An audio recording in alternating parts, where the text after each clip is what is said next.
Let's discuss on this true life story title, The Church Girl Who Changed a Village. When Grace walked the hill, miracles followed. In a small village nestled between rolling hills and whispering woods, there lived a young girl named Grace. Her name wasn't just a name, it was her essence. Grace was born into poverty. Her father had passed when she was very young, and her mother struggled to provide for her and her younger brother. But where others saw despair, Grace saw hope. She believed God had a purpose for her life. Every morning before dawn, Grace would walk to a small white church on the hill and kneel at the altar, whispering prayers with a soft heart and tear-stained eyes. She didn't pray for riches. She prayed for strength, for faith, for peace. Even as children mocked her tattered dress or questioned her belief, Grace smiled. God sees the heart, she would say. Grace's teenage years were marked by pain. Her mother fell ill, and Grace had to leave school to care for her and her brother. She cleaned houses in the village, often coming home with bruised hands and an empty stomach.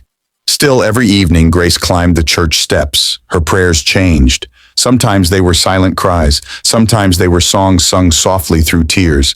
One day, the landlord threatened to evict them. Grace had no money. She ran to the church and fell before the altar. Lord, you are my shelter. Show me the way. The next day, a kind widow who'd heard of Grace's faith offered her a better-paying job and a small room for her family. Miracle by miracle, God provided, not wealth, but just enough. Grace's loyalty to God never wavered. Her joy came from His presence, not from her circumstances. Years passed. Grace, now in her 20s, had grown into a wise and gentle woman. She continued her work, her daily prayers, and her service in the church. One Sunday morning, a young man named Elijah visited the village. He was helping the church renovate its roof. He noticed Grace, how she prayed, how she helped the elderly, how her eyes sparkled even when she was tired. He began returning more often, not just for work, but to know her. Their friendship grew slowly, tenderly, grounded in faith and humility. But Grace was cautious. Elijah, she said, I have nothing to offer. I have no riches, no fine home. He took her hand. You have faith and you have love. That is more than gold.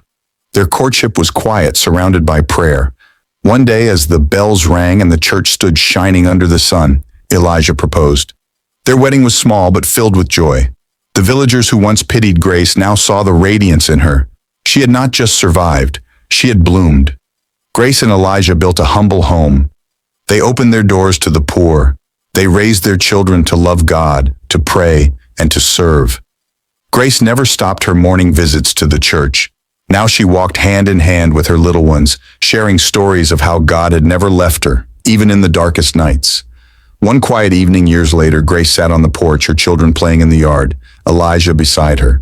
The sunset bathed their home in golden light. I used to think happiness was far from me, she said softly. But I see now, God was writing my story all along, Elijah smiled. And what a story it is. She leaned her head on his shoulder, the church bells ringing in the distance. Grace's heart was full, not because her life had been easy, but because God had been faithful. Subscribe to the channel, like, and comment as you watch the part 2 of the story.